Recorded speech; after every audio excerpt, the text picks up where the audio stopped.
keep hearing the same questions time and time again.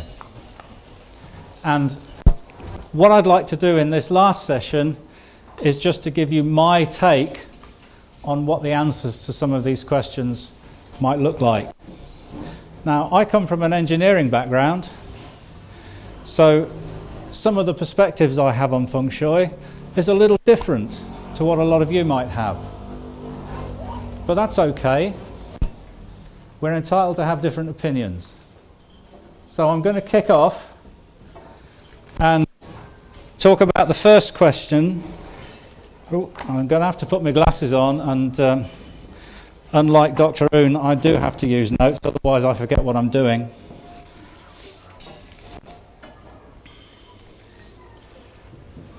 Right, the first question here, a nice easy one to start with. How does Feng Shui work? And that comes with an awful lot of different, what should I say? It gets expressed in a lot of different ways with various degrees of cynicism, depending on who it is that's asking the question and where you happen to be. Business meetings, for instance, people tend to be quite sceptical that there's anything in Feng Shui at all. So that's what I'm going to look at to start with. But secondly, there's a second question that people tend to ask quite a lot. And it usually starts with an expression that goes something like, "Ah!" And that's the question. Okay, this is my birthday. I've been told I'm trying to study Feng Shui, and I've been told that I'm a monkey and I'm also a sheep. You can read the rest. You know what it's like when you're in that process of trying to learn all of the things that Feng Shui can throw at you. It can get awfully confusing. So I'm going to try and look at what's right, what might not be right, and see how you get on with that. So there's a bit of a challenge for the next half an hour, isn't there? Okay, let's look at the first one first. How does Feng Shui work? And I think that depends on really two things. And I would say that some of the things I have for you now have already been said, perhaps in the day preceding this moment, but I'm going to run through them anyway because I've got the slides here and what the hell. So how does Feng Shui work? Really depends on two things. It depends on what is Feng Shui and what do we mean by work. So I thought I'd look, first of all, at the Feng Shui Society definition of Feng Shui. And Simon introduced us to this very first thing this morning. It's the practice of analysing and influencing the interaction between people, buildings and the environment in order to enhance quality of life. Well, that's what the work is. It's enhance the quality of life. And the first bit is really saying that people are influenced by places. And if we can engineer the places to be better for us, then surely that's a good thing. But those of you who are familiar with the society definition will know that that's not all of it. We've also got this cunning little thing in there called Qi, the basis of understanding the vital energy known as Qi. And that's really what sets us aside from so many other people who deal with environment. So there's a couple more questions that really spring up as a result of this. And that is, does the environment really have an influence on us?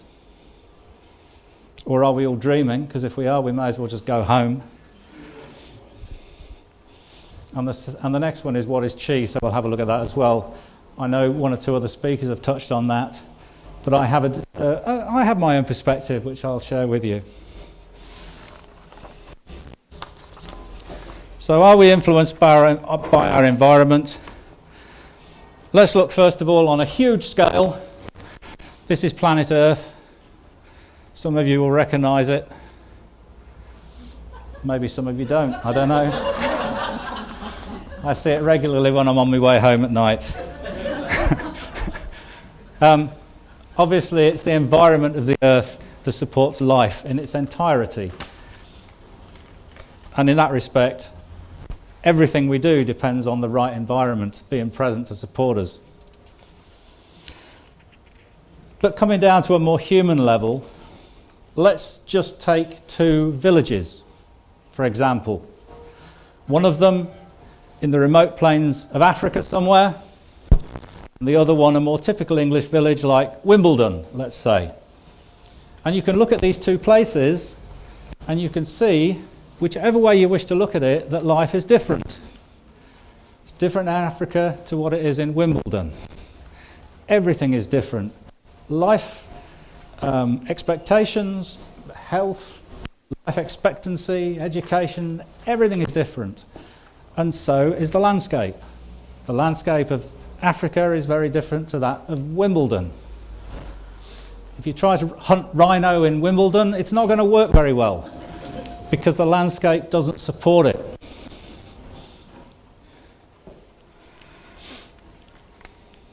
So that was just a kind of an obvious thing on a more human level. If we want to go even smaller, the men in white coats tell us, the scientists that is, I mean, that on a microscopic level, the position of a chromosome within the nucleus of a cell is crucial to the functioning of its genes. So again, this is exactly the same thing, but on a tiny level. Simon was kind of saying the same thing earlier on. So it doesn't matter whether we look on a huge scale, a medium scale, a small scale, it doesn't matter. Everything is related to one thing in relation to another. It's position that matters. So, as I said, that was a little bit obvious, and we're in the world of Feng Shui, so we need to get a little bit more grey than that.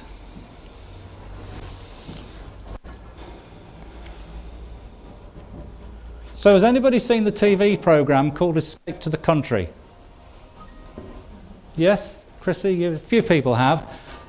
You know what it's about? It's about people escaping the busy city life and going for a more peaceful, or more, what do they call it? A more fulfilling life, or something like that, in a less busy environment. The environment of the city produces one kind of thing in people, a certain kind of, and the environment of the countryside is something totally different. So would you all agree that that experience that you've probably all had at some point, moving from the city to the countryside, would you say that is real? I would. And the reason I'm asking that question will become a bit clearer later. Is there anybody here thinking about moving house? And where are you thinking of going to, Foon? Have you considered moving to the local slum? Right. Why not? I ask, why not? I live in a very nice part of the country. And what do you think would happen for you to move to that less favourable place? I stuck the feng You'd- shui. I'd mess up my own feng shui, wouldn't I? It wouldn't be good for you. Is that fair to say? Yeah, because before you look at your house chart, you want to choose a nice area. Yeah. It's like common sense. It's common sense. Do you all agree? It's real. You know, the place where you are makes a difference. This is space affecting human life. So to answer this first question, how does Feng Shui work? Well, it works by tapping into an entirely natural phenomenon. It's a well-known fact that improving the quality of structures and environments improves the quality of human life. Human beings have been doing it since they were invented. And no matter whether we look on a big scale or a small scale, we can see that process going on. So for any individual to think that their house or their office is not bound by the same set of rules that everything else is, it's just nonsense. Of course it is. Of course environment makes a difference. And if we can figure out just how that works, then that's what Feng Shui is all about. Then you've got the way to adjust the environment to influence people in certain ways. So we'll come back to that in a minute. Can I get rid of that little box down there, I wonder? Oh, look at that. There we... Oh. Okay, these two. Oh, okay. It's all right, don't leave it, leave it. You cannot say anything. I know you can't.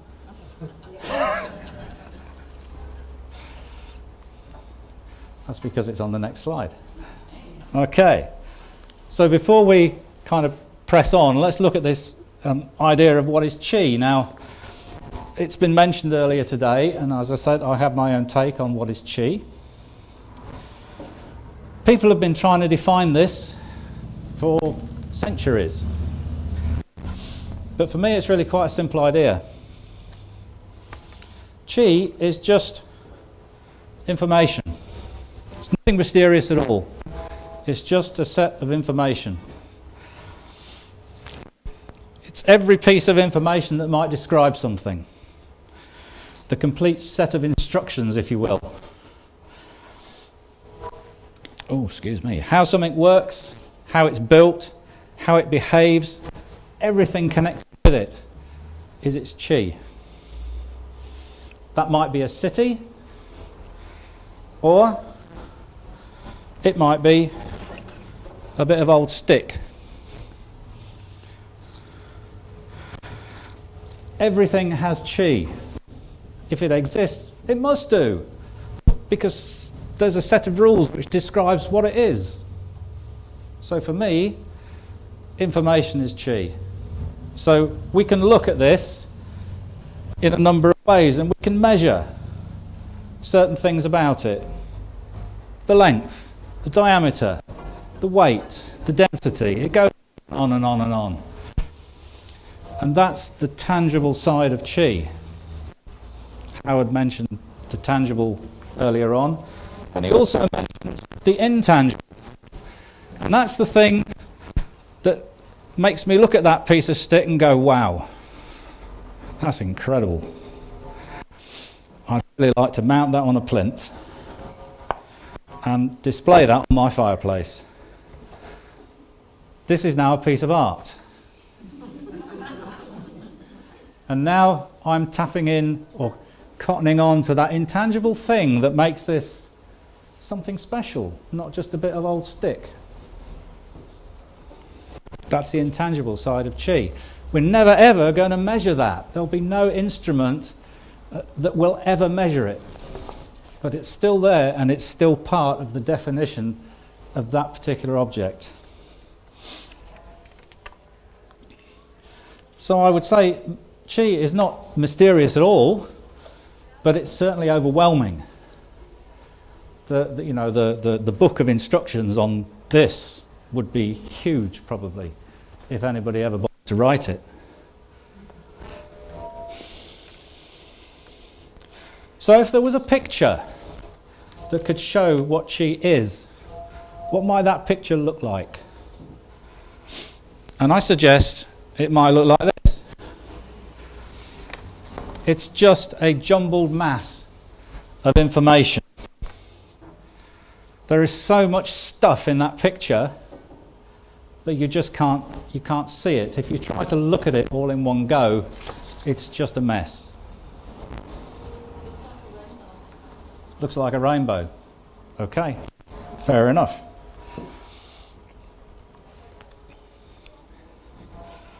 We're all born with the ability to read qi in some form or another. It's our 5 senses. I think we've got 5 senses, haven't we? Yeah, 6? Well, anyway, 6 senses, whatever.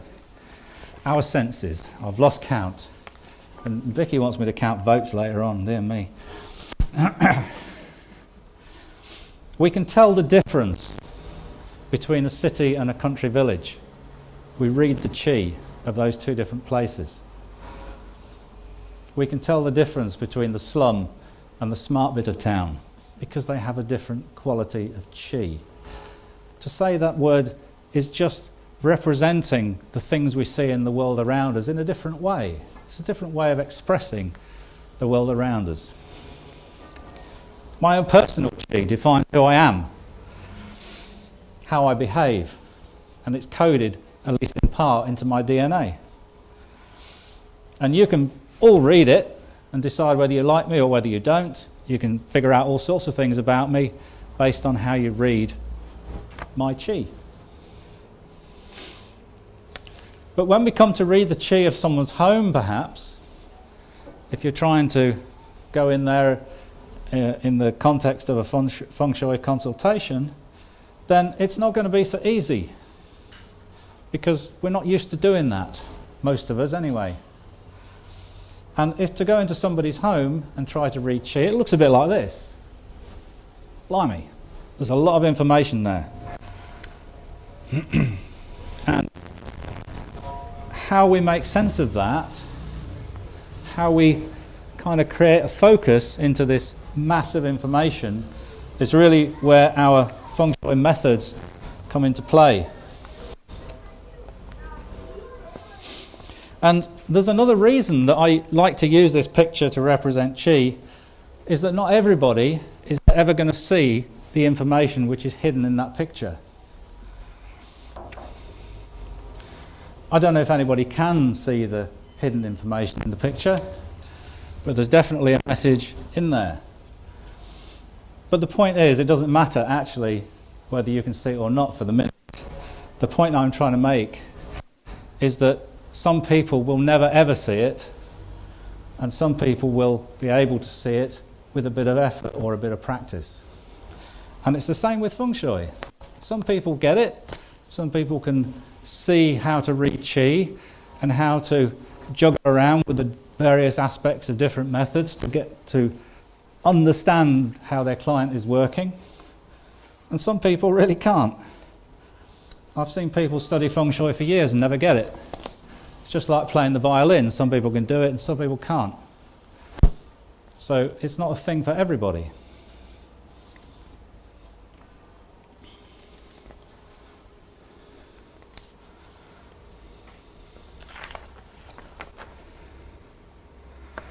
Okay, so I realised I did my bit with the stick out of context then. I was going to tell you all about the stick now, but I got all excited, didn't I? Even though I got notes. Anyway.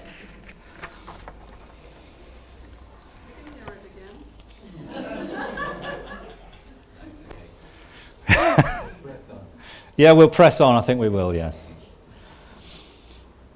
So the next part is really to think about this question of what am I? And to help me do that, I'd like first of all to take you on a trip through time.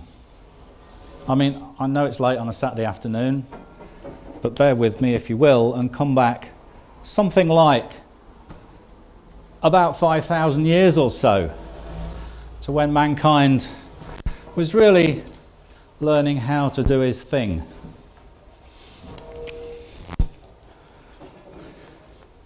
To that sort of place. I'd like to introduce you to a couple of my ancestors there. They weren't having a particularly good day that day. They'd ordered a stone circle and it came flat packed. And they didn't really know what to do with that. So I didn't think they ever got it finished. But anyway, one of the things that was in constant use in those days, I'm going to come back to this, it's not just any old piece of stick. It's actually a twaddling tool, and they were using it all the time. Can somebody tell me roughly how long they think that is?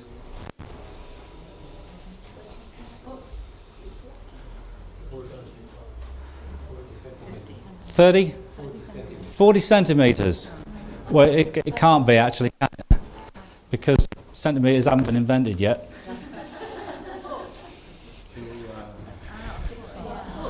We don't have centimetres.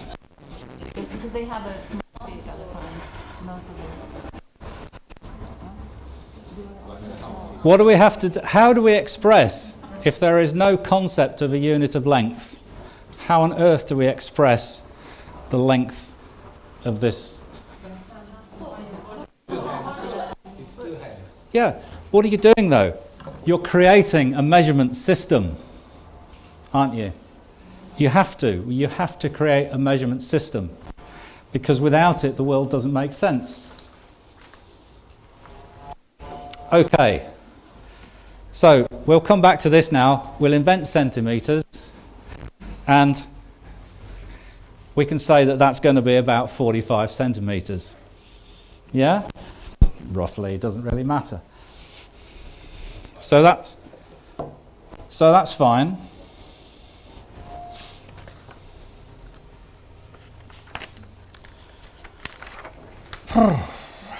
So, can anybody lend me a couple of centimetres? Yeah, you can have them back later. Have you got some? There you go. Well, 2 centimetres. that's it, is it? Nobody can lend me any centimetres. One finger. You have it in your hand. You be careful. The point is, centimetres are imaginary. They don't exist, except as a concept. It's just a concept.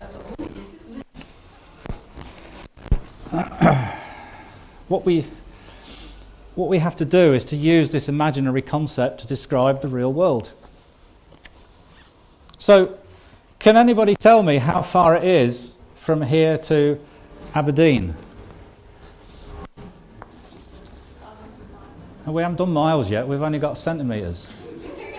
About 14 days travel. Okay, but you did exactly the thing that people do. You invent another system of measurement, which applies to a different scale. Yeah? And that's fair enough, that's what we do. And we automatically switch from one system to another when it's appropriate that we do that. There's no right or wrong in centimetres or miles.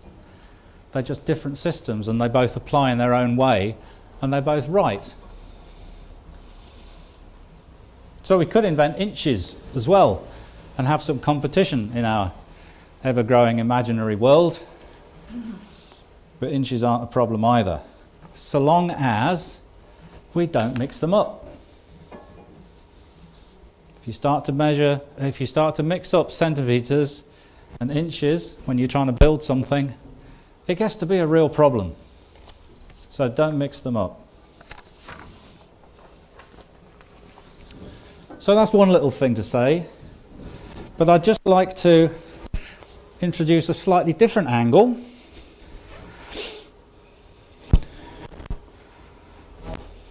And introduce you to the statue of an Egyptian god. I don't know which one it is, it doesn't matter. I bought this when I was on holiday in Egypt. And it's been sitting on my bedroom table next to the clock for, 10 years at least. And a few weeks ago, I had a rather, a strange experience on Sunday morning when I woke up and looked at the clock and found that the statue seemed to have undergone a curious change.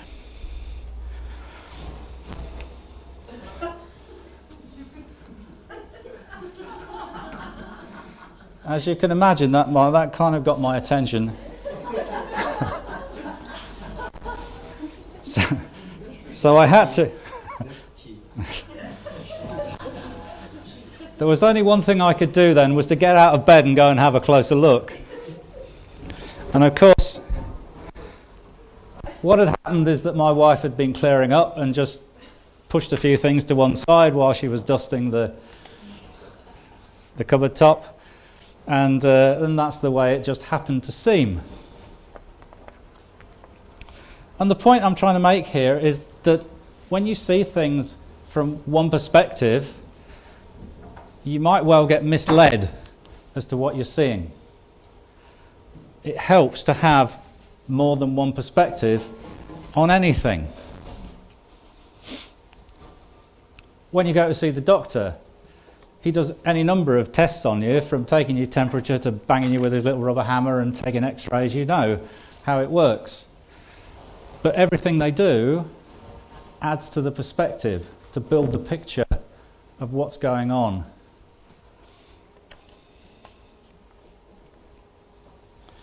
And this is perfectly normal. And of course, in Feng Shui as well, there are many, many, many methods available to us, which each can give a different perspective on our view into the qi, or on the qi of the situation that we're trying to understand. We know there are many methods of form. We can look at the way buildings associate with each other, the shape and the style and where the energy is coming from and all that kind of thing. And the Lopan, for those of you who haven't used one or haven't seen it, each one of these rings actually represents a different method or set of methods. So when you take a reading on a particular alignment for the Lopan, you instantly get a dozen more perspectives from the different methods and the way they give us that insight into the qi.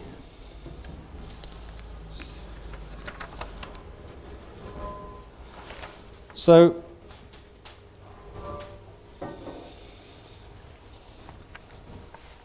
really, to answer that question from that exasperated lady who I spoke to many years ago in the first case, who screamed at me and said, "What am I?" The answer has to be, well, she's probably everything. And if you're going to learn Feng Shui, you're going to have to get used to feeling that totally exasperated and overwhelming feeling until you get used to looking through it and seeing what it is you need to see. Fair enough? Are you a heart or a lung? I don't know what you mean by that. You're everything, right? The heart, the lung, kidney. Okay. So I still don't get it, I'm sorry, but you can tell me later. So the important thing is that we pick the methods that make sense to us. I have the set of methods that I use when I go and do a consultation. All of you will have a different set of methods. You have to find which one resonates best with you. And you know you're onto something, you know you're on the right track when you can go into somebody's home, or even do it up front, and use your particular methods to find out some stuff that's going on in the client's house, and maybe to tell the client some things that they haven't previously told you. Or you can respond perhaps to the client who, when you arrive, says, "Well, you're supposed to be the expert, mate, you tell me what's wrong." And funnily enough, yeah, I've come across those as well. So it creates a question, I suppose, is how do you create a measurement system? So I'll finish off with this little story. It's a little bit like Howard said earlier on, you start with some observations. And this is a story about a guy called Charlie Wong, who worked for the Qi Discovery in his town hall many years ago. And he noticed one day that footpaths were always the same shape. They were always long and thin. And footpaths help people to exchange their qi, to do business, to visit each other. And it was through these footpaths that business was done. And that creates wealth, and so on and so on. And then he noticed actually that roads are very much like footpaths as well. They've got the same long, thin shape. And Charlie thought he was onto something. And then a few days later, when he was in his town hall, he noticed that passageways in buildings and corridors always have the same long, thin shape, totally different to a meeting room. And he thought, wow, this is really something. This long, thin shape is all about progress and progression. So he did what people did in those days. He went to see the oracle who lived in a cave in the mountain. And he said, look, will this long, thin shape still represent this progression that I'm thinking about in years to come? This kind of sense of movement? And the oracle replied, well, he says, they've captured the spirit of the dragon, they've locked it in an iron box, and your long, thin shape marks the place where every dragon lives. And the more dragons they harness, the more money they make. Wow, thought Charlie, that's amazing. And then the oracle went on, they're going to have dragons that run on wheels down roadways made of steel, carrying thousands of people between their cities. Charlie thought, wow, yes, I'm definitely on the right track now. They will build monsters that carry untold loads across the landscape. It keeps doing that, I'm not sure why.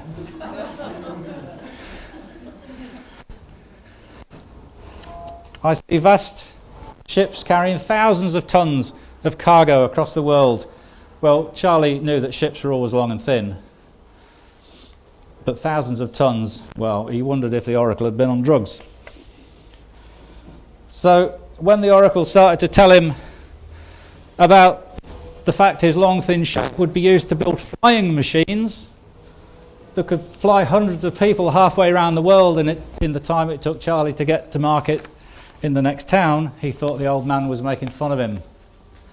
And so he sneaked away.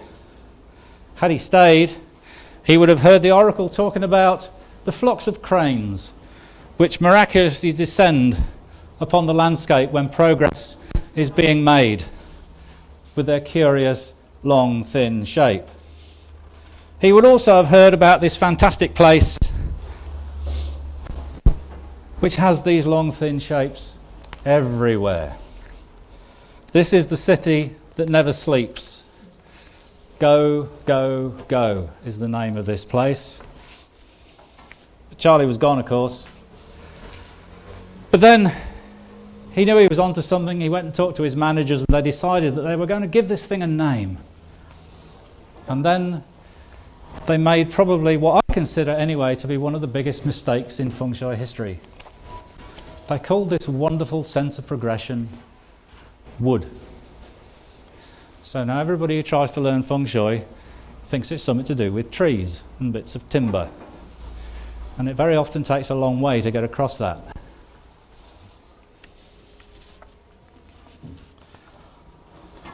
But if you want to get a sense of progression and prosperity in two different places, maybe we could take New York on the one hand and maybe an African village on the other. Just count the long, thin shapes. And you'll find the one that's got the most is the more prosperous of the two places. Now, like all Feng Shui measurement scales, this doesn't give you a definitive picture, but it does give you one perspective that needs to be considered along with many others. It opens one window just to the endless galaxy of stuff and perspectives that you can get when you start to try and look into the Qi. So, if you